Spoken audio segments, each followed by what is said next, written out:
Hey, welcome back to another. That's tripping me out. I can hear myself talking in the delay. Hey, welcome back to another episode of HVAC Success Secrets Revealed with Thaddeus St. Evan, where we have good conversation with good people. And any good conversation worth having is worth having drunk, or in this case, hungover. Coming at you live from the. Well, two of the three of us are coming at you live from the Profit Rocket 2023 Growth Summit in Austin, Texas, and ran into this fascinating individual yesterday at the event. We've actually had Zach on from Power Selling Pros a little bit earlier, but just found out he's a 3-time best-selling author. Brought us a copy of his book as well. I didn't find that out yesterday. Maybe I did and I forgot. But it's something to give, a journey to becoming a leader worth following. So I think that will be a fun topic to get into. So yeah, that's our quick and short intro. So why don't you tell us about your journey into Power Selling Pros? I'm glad you asked. So about 15 years ago, 2008 happened. You guys are familiar with 2008? Well, that had nothing to do with a failure. Zero. I had this idea. I was building this advertising company, and I had a friend that said, "Hey, I've got this Manual J." I don't know if you guys are familiar with Manual J. Yeah, of course. Yep. We work with Mars HVAC Solutions. And that's all they do. Well, he had this software that he said could do a Manual J, an accurate Manual J in 4 minutes or less. Oh, shit. Without having to measure the home. And I bought into that and said, wow, that's going to be great. And he's like, you know what? We should merge. We should do this amazing software, and we should also do this, some of the things you're doing, some advertising. I said, all right, let's do it. The thing went kaput in like 4 months. And yes, 2008 kind of compiled it, but I was going to say you launched it in 2008. Yeah. Okay. Yeah. Brilliant. Yeah. Good time to start a business. Great time. Yeah. I can remember one day where I woke up, I looked at my wife and I said, please don't make me go to work. Not that she was making me go to work, just that I couldn't do it anymore. Right. So I drove up to the office, and I just decided to keep on driving till the edge of the city. In fact, this was in Lakeland, when I lived in Lakeland, Florida. And there's a Barnes and Noble at the edge of the city there. And I go into the Barnes and Noble, and I go straight up to the sales section, and I buy a book written by Jeff Gitomer.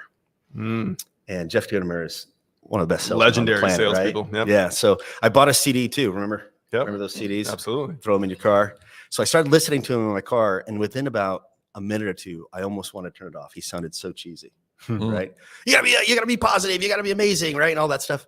And I just thought, wow, this is just way too much for me. And he said, and if you think this is too much, you should just give this to your friend and watch them get rich and happy. And so I started. And that was it. So I kept listening. And it was interesting because I eventually ended up not literally, but it felt like it, crawling back to Utah, where I live now. And I was living in my brother-in-law's basement on a cot while my family was still back in Florida, while I was still trying to figure things out. And after the second day, where I woke up in the morning, just thinking about things, and I was reading and studying, and I'll tell you guys, I was praying my guts out too, just doing everything I could to get out of this slump. And I drew the first version of the Pattern for Excellence, which is the tool that we use at Power Selling Pros to help people book calls, wow customers, and of course make more money over the phone, right? Phone call comes in, that doesn't mean that you're making money. You've got to actually book it, wow that customer, so that when they hang up, they don't call anybody else. You're 911, there's no 912. Help is on the way, right? Right. That's the goal. That's our objective. Well, I drew the first version of that, and I didn't really know what I was going to do with it. I was like, okay, cool. 8 principles, 1 outcome. You want to win the moment. That's the outcome. And just kind of thinking about things. And I had a few old acquaintances. One of them was Troy Nearings of Nearings Plumbing and Heating. And he and I were talking about doing some advertising, and we started doing some advertising for a little bit. I was brokering for an ad agency. They couldn't hire me, but they'd pay me if I made some sales. So I was just trying to make ends meet. So Troy brings me in and says, hey, your leads are no good, man. And I said, what do you mean my leads are no good? Well, they just want a ballpark price. They just want to know what your charges come out. They just want to talk to a technician. And I was like, well, Troy, those are opportunities. Those are leads. You shouldn't fire me. You should actually double down on this. And he said, well, what am I supposed to do? I can't book these calls. And I said, well, you need to train your team to do it. And he said, would you train it? And I said, absolutely, I'll train him. Of course, I just wanted to keep the account. Of course. Mhm. And we were able to increase his call conversion by like 20%. About a month later, I got a call from Tom Robichaud, owner of Precision Plumbing in Boulder, Colorado. And he said, hey, I hear you're working with Troy's team. This is how it always works in this industry, right? Yeah. If it works for one, all of a sudden everybody else knows, right? I was like, hey, what's up, Tom? And he's like, hey, I want you to do my training for my CSRs. And I said, cool, but I need to do your advertising. He's like, well, no, I've got that covered, but I'll pay you to train my CSRs. Of course, the light bulb came up over my head. I was like, oh, I could actually do this for a living. And so started working with him. Same thing happened. We increased his call conversions. Next thing you know, the two of them got together and we're talking about how do we help Brigham grow his business. This is amazing. These guys are so awesome. That's how the industry is, right? Mhm. They rally around you. They referred me to a guy named Mike Gugliero, gold medal. Yep. No shit. Yeah, East Brunswick, New Jersey. And Mike said, if this works for me, Brigham, we're going to blow this thing out of the water. And it wasn't thing. You know the word he used. You know what I'm saying? Yeah. And I'm like, all right, cool. And sure enough, it worked for him. And next thing I know, I'm hiring all my friends, you guys. I don't have a lot of friends. You know, Zach, there's one. Right. Right. and so, I mean, we were rolling. We were rolling after that. Now it's, you know, we went from training Troy's 6 CSRs to, you know, over 1,000 trainees in our program, hundreds of contractors nationwide. So that's how we started. And crushing the results, right? And it's funny when you have one and you get that snowball, you get that spiral, and especially somebody like Mike A. I don't try to pronounce his last name. I fuck it up all the time. Yeah. But like he's a phenomenal human being. We've had him on our podcast and just a great down to earth. But if you know, he's also loud when something works, which is really good to see. So you mentioned two things, you know, the pattern for excellence, and maybe we'll circle back to that. But you increase call conversions by 20%. I'm always curious to say, okay, what is the most detrimental thing that somebody is doing on a phone that takes that call conversion down and makes them a non-bookable lead? So we get complacent. We get used to the calls that are ready to book, whether we treat them well or not, because it actually takes energy to say, hey, tell me more. What's going on? How long has it been doing that? Oh my gosh, that's terrible. You do that 8 to 10 hours a day. That takes exhausting. a lot of emotional energy. Absolutely. It's a lot easier to just be like, okay, what's your dress? What's your dress? What's your dress? What's your dress? And just to answer their question, customer gets on the phone, they say, hey, what do you charge to come out? We charge X. Okay, thanks, bye. All right, bye. We hear calls like that all the time. It's complacency more than anything else. And if they know somebody's listening to their phone calls and they know that they're going to have a coach that's going to be working with them on a regular basis using their own phone calls, they tend to perform at a much higher level. Mm-hmm. Just knowing that somebody's listening and somebody's going to be working with them. And someone's actually going to measure it. Yep. Performance measured or performance monitored, performance gained. Absolutely. Yeah. Yep. Something I find fascinating is how little attention the CSRs get within the office. And I know this is something we talked about with Zach as well when we had him on, but it's often overlooked because so much emphasis is put on sales training over CSR training, but it is so emotionally draining, like you talked about. So when owners are coming in and they don't understand why this is important for them, what is the impact of increasing your booking rate by 20%? I'm glad you asked. So the industry average is around 50%. Correct. If I were to say that to a contractor, they'd be like, no way, that's not happening in my company. Cool. So then I say, let's tell you what, let's say that it's 60%, right? You give them 10%. If it's at 10%, say you get an average of 30 calls a day. 60% is about 18 calls that you're going to be booking, right? So you got 30 calls, 60% of those calls are booked, 18 calls. So at the end of the day, when you do the math, let's say that your average ticket's $500. Now I realize on a service call, it may not be $500, but on a replacement call, it's going to be a whole lot higher than that. So let's just say $500 for simple math. Sure. At the end of the day, they're making about 2.2 million off of that money. Now, if we book 85% of our phone calls, now we're booking 25.5 calls instead of 18. Now we're making 3.3 million instead of 2.2 million. Mm-hmm. So it's an extra $1 million. Same lead flow, different outcome. Yeah. Same marketing cost. Yes. Right. And how often is it that marketing companies get blamed all the fucking time for the leads are bad and this and that. Right. But the reality is that we need to be partners in that arrangement and be able to help owners on the operational side as well and make sure that that's all on point. What characteristics do you look for when you're hiring CSRs? right attitude. They got to have the right attitude because our objective is to set a mindset. If they have the right mindset and they own the process, pattern for excellence, Yep. they're going to crush it. They're going to crush it every time. And our goal is to get them to the point where they're comfortable calling out. The phones aren't always calling in. And the last thing we want is for them to do accounting, collections, reading their favorite novel.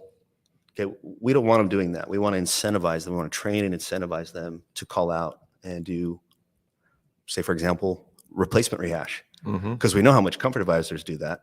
I mean, not at all, right? We want them to follow up. They're not. They're always going after the next sale. Right. So we need somebody. Like most salespeople. Yeah. Yeah. And that's cool. It's fine. We just got to accept who they are. Yep. But you've got a team of CSRs that we are underutilizing. We are not leveraging CSRs in this industry. And if we do it the right way, with the right training, give them the right mindset, get them to the point where they're owning their process, boy, we can have them selling service agreements. We can have them renewing service agreements. I mean, we can have them cross-selling if we're doing plumbing and heating. There's so much we can do with them. All we need to do is provide the right training, the right support, and incentivize it. Right. And boy, we could turn that call center into a profit center. And I want to go down that road. But one of the things that, because we're going to talk about outbounding, and Kevin Lesage just popped up on the Facebook, CSRs are the first impression of your business in many cases. So important. Couldn't agree more with Brigham.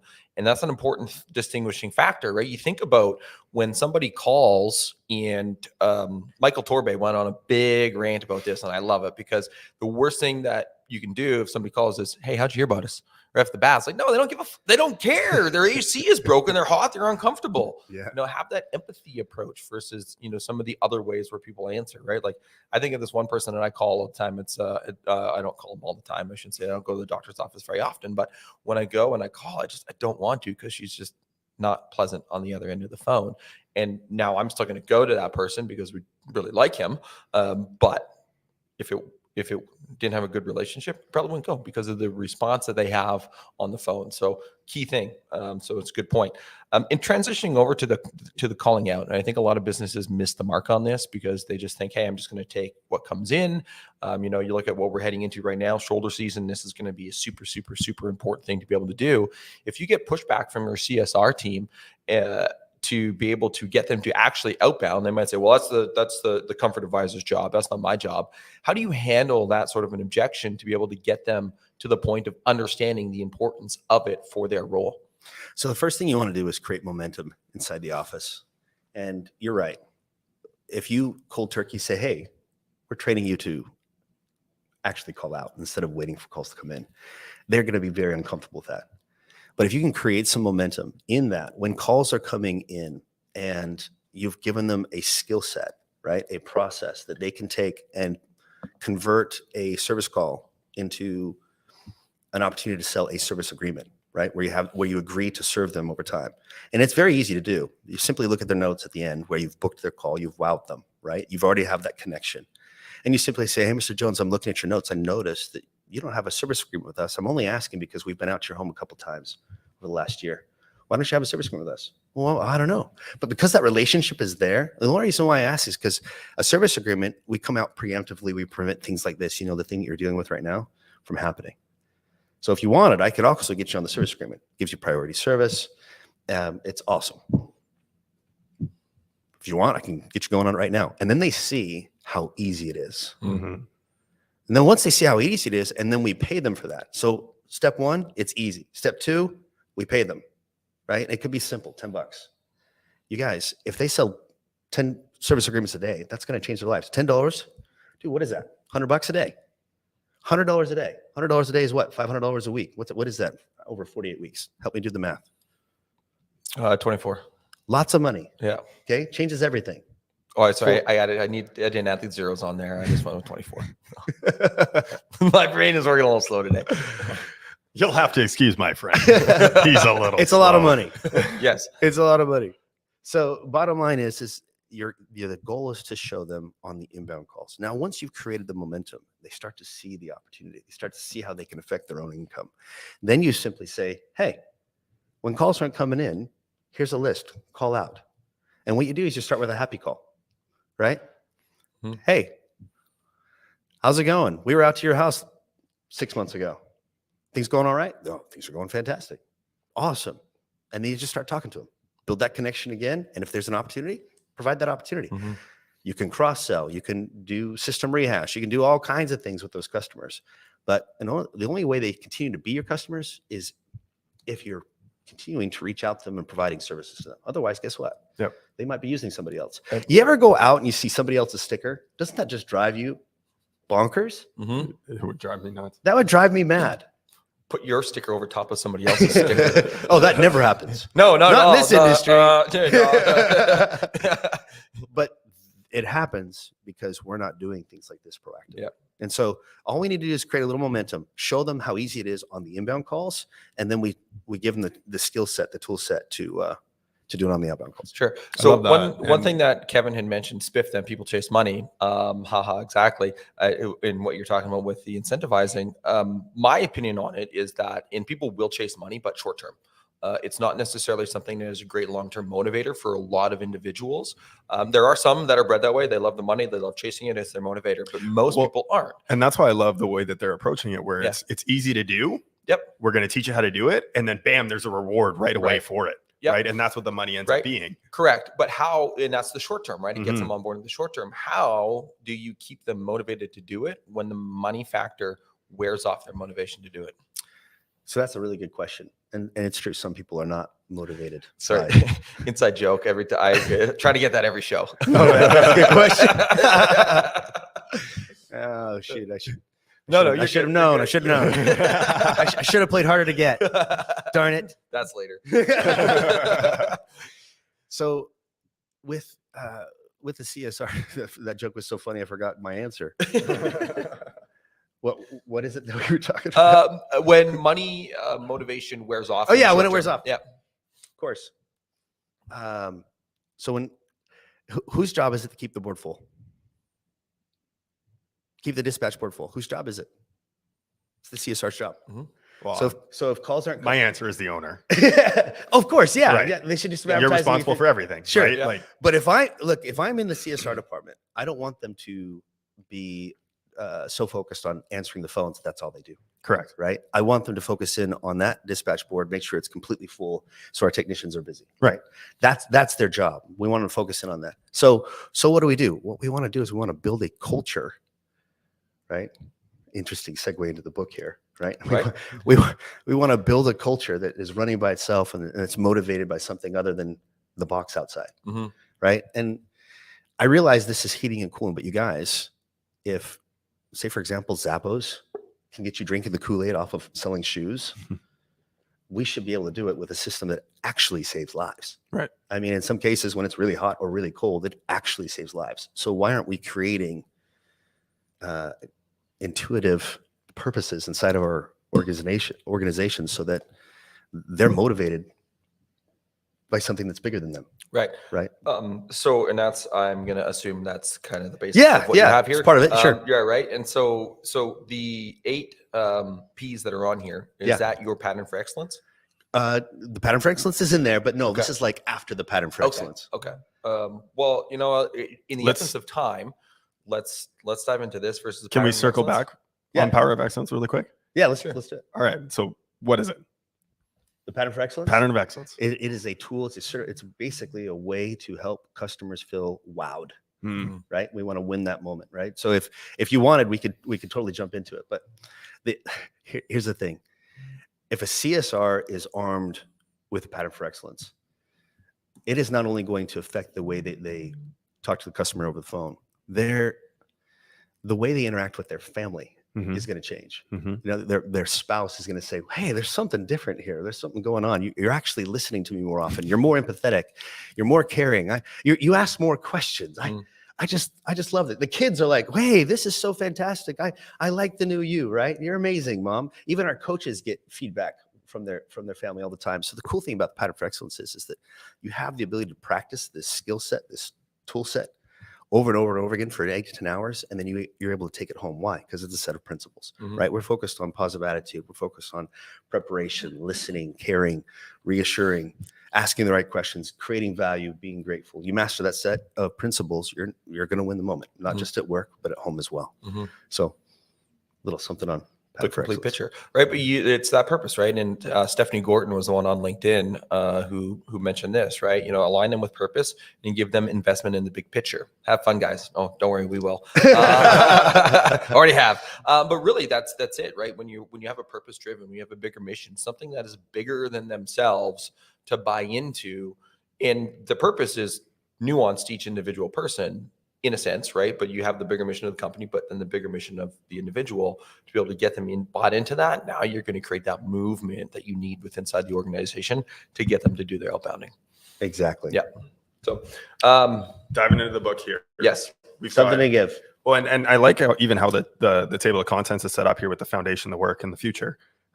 Breaking down those 8 P's into sections, because bite-sized information, right, helps people retain it more. So walk us through the foundation first. Yeah. So the reason why I wrote the book is I've been going to events for the last 15 years. And at every one of those events, the speaker inevitably says, you need to work on your business instead of in your business. But they don't have the time or the wherewithal to explain step by step how to do that. Everyone quotes Michael Gerber, right? Yeah, exactly. I was using that book as reference to somebody last night in a conversation. As a matter of fact, Yeah. how about that? Well, so my intention in this book was to take them step by step how to do that. Right. And obviously the first thing in there is a purpose. You've got to have a reason why you do what you do that's bigger than any one individual. Correct. Mm-hmm. That's number one. And then you've got to have a pattern. Of course, that's when I talk about the pattern for excellence, right? That's where it comes in. And you definitely need to exude those principles as a leader. But then you've got to go beyond that. And one of those things is that you've got to be willing to accept responsibility when you mess up. Mm-hmm. So people often, when you hear the word weakness, you think that's weakness, but it's actually not. When you're able to say to one of your employees, hey, this thing happened yesterday. It's on me. It's my fault. I messed up. Here are the things I'm going to do to correct what happened, and I apologize. When you take ownership of that, it's interesting how often we get upset when our team doesn't take ownership. Okay, why do you think that might be happening? Do we need to look in the mirror and decide whether or not we take responsibility when something goes down, or are we constantly pointing the finger at everything else that's going down, or at everybody else? Right. Well, So the essence is, when something goes right, it's them doing it. When something goes wrong, it's our fault. yeah. Right. And that's taking that on the chin as a leader. And I think a lot of people still miss that mark. So that's one of the first things you've got to do. Yep. Second, you want to sit down with each of your employees, because they are going to be motivated differently, right? There's going to be different things that they want to do with their lives. And if you don't sit down with them and find out what they want to do with their lives, guess what? They're going to go elsewhere, especially your best employees. I mean, we were talking earlier about how to keep an employee in the Gen Z generation. It is not easy, right? It is not easy. You've got to sit down with them and you've got to dream with them, right? Talk about what they want to do, how they want to do it, where they want to go, and how quickly they want to get there. If you do this with your office staff, you'll be surprised, be amazed at what they're wanting to do with their lives. Now, your objective is to begin to place them in specific roles where you're wanting to step out. Now, there might be times where you're like, nobody can do what I can do. I'm never going to be able to step out. But you guys, in order to grow your business, you've got to learn to get out of the limelight. I've been able to, I've had a hard time, a journey doing the same thing, because nobody does it as well as I do it. You know what I mean? What you do is you write down everything you do on a day-to-day basis on a sticky. Just one sticky at a time. This is one task. This is another task. This is another task. And then what you do is you take those stickies and you put them on your wall. You don't take them off your wall until you've delegated it out to somebody else. I love that. Yeah, it's taking the buyback your time from Dan Martell. He does that as a principle of doing that. But I like that extra step of, hey, let's put it on the wall. So you have to look at it every day. The thing is we never got into business to work 80 hours a week. This isn't, dude. I find so many contractors where they say to me at their desk, right? This wasn't what I planned. No shit. This wasn't what I had in mind when I stopped being a technician and started being a business owner. And I said, well, yeah. And it's because you believe that nobody else can do it better than you can in your company. And that's why you're you're fiddling with the dispatch board, and you're fiddling with the install crew, and you're fiddling with the CSRs, and you're fiddling with the technicians, and you're fiddling with the accountant, and nobody can do their job, and they feel like they need you all the time. And what's funny, what's even worse is that you feel like they need you as well. Right. You have to do this. You have to do it because they can't do it without you. Well, the problem with that is that the company will only grow as far as you can handle, as much as you can grow. So you become the bottleneck. Exactly. Yeah. And so you write down everything you do on a day-to-day basis. You put that on the wall, and then you sit down with your team. You say, hey, where do you see yourself in this organization in the next 2 years? Now, if they say, I don't see myself here in 2 years, guess what? You just found yourself an opportunity to sell them on why they should be here for the next 2 years, especially if you want to keep them. Mm-hmm. And most of the time, those ambitious, talented individuals that are kicking butt, those are the ones that you want to keep, right? That are probably going to say, you know, I don't see myself here in 2 years. Okay, well, what do you want to do in 2 years? And let them paint that picture. And then you have the ability to sell them on how a little bit different picture can work for both of you. And then you have the ability to keep them. That's the goal, is to keep them. So you keep them working inside your organization by giving them little extra things to do at a time. You got to give them a Right? reason to stay. Yeah. Yeah. Now, I would say that with most business owners, they probably have 20 things on stickies, right? 20 stickies on their wall. And imagine how annoying that is to have 20 stickies on your wall. It's pretty freaking annoying. And that's the point, right? So bottom line, you have each of those individuals come in. You probably narrow it down to maybe 3 to 5. What I say is you can only keep one. Why? Because if I say you can have 3 to 5, they're going to have 10. Right. Right. So you can only keep one. Pick one, and then we can narrow it down to 3 to 5. Usually works out. Right. And then after that, it's just a matter of mentoring. Right. Mentoring around, and next you know, you have a whole lot more free time. You can leave for 2 months, and by the time you come back, who knows? It might actually be better. Right. I love when that. you left. I love the principle. And it's funny, when most people set goals, they go straight from why, which you talked about, the purpose, into what do I need to do? And they skip a step that I think is absolutely essential around achieving anything that it is that you want to go after, which is, who do I need to become? Who is it that I need to be in order to achieve the things that I want? What is it that they do, which is building out the pattern? And I love how you've broken this down to go purpose, pattern, principles. And then what is it that I need to do daily? And what is it that I need to believe about myself in order to achieve this? Yeah. So they need a purpose. Yes. But they also need somebody to follow, right? So you have an overall purpose that you're following on a regular basis, but you also need somebody that you're willing to take a bullet for. And the only time they're going to take a bullet for you is if they know in their heart of hearts that you will take a bullet for them. So that's what your objective is, to constantly prove that. People don't care how much you know until they know how much you care. Exactly. A book that I wrote down here, which I've always loved, it was something that I actually got to meet the author back in 2007, Matthew Kelly, The Dream Manager. And you talked about understanding the dreams of your people. So if you really want to see how this is done, go get that book. It's a fantastic book. It's a parable, which is even better. And it's written about a janitorial company, because if you can create dreams within being a janitor, you can create dreams in any company possible. So it's a fantastic book. And I love that you do that. I know Tommy Mello, he implemented it as well in his business, and just understanding your people better. And what is it that they want to accomplish? What is it that they aspire for? 100%. And look, we could keep going on this conversation, I'm sure, but we're trying to keep our episodes short for the sake of here, because we've got a conference to go to. So, we want to thank you for taking time out of the Profit Rocket event to come on. Of course, if anybody who does want to get in touch with Power Selling Pros, let me pull this up here. You can reach them powersellingpros.com. You can reach out to Brigham at powersellingpros.com. And we'll also put the book, Something to Give, A Journey to Becoming a Leader Worth Following, in the show notes, so people can get that. I'm assuming it's on Amazon. So it is. Yep. You can go to brighamdickinson.com as well to get the book. I will not get that typed in time. But we can make sure that that's in our show notes for after. So, but before we wrap up, we do have one last question here for you. Yeah. What is one question that you wish people would ask you more, but don't?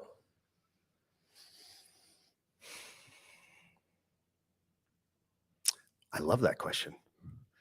I didn't say that's a great question. Did you know? Evan normally asks it, so you could have.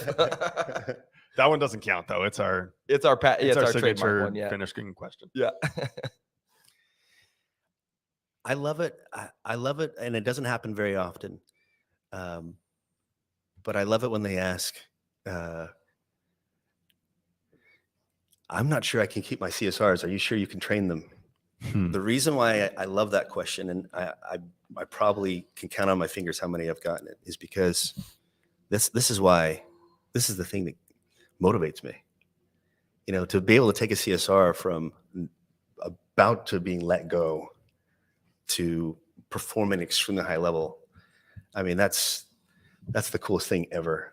So I wish I'd get more questions about whether or not we can take CSRs from where they're at, no matter where they're at, and where can we, and what can we do with them, right? Where can we take them? Because we've been able to do some amazing things with CSRs that just need a little bit of direction from somebody other than the boss, right? Because your boss is like the dad, right? Well, I'm the cool uncle. I come in, I say the same things, just a little bit different way, and they think it's gold. I think, you know what? The same thing happens to everybody. My kids, they don't listen to a word I say. They roll their eyes every time. Right. But if my brother comes in, says something just a little bit different, but it's the same thing, right? It's gold. Same thing. So I'd say that question, hey, can you really train this team? Yes, we can train that team. And I wish more people would ask that. Love that question.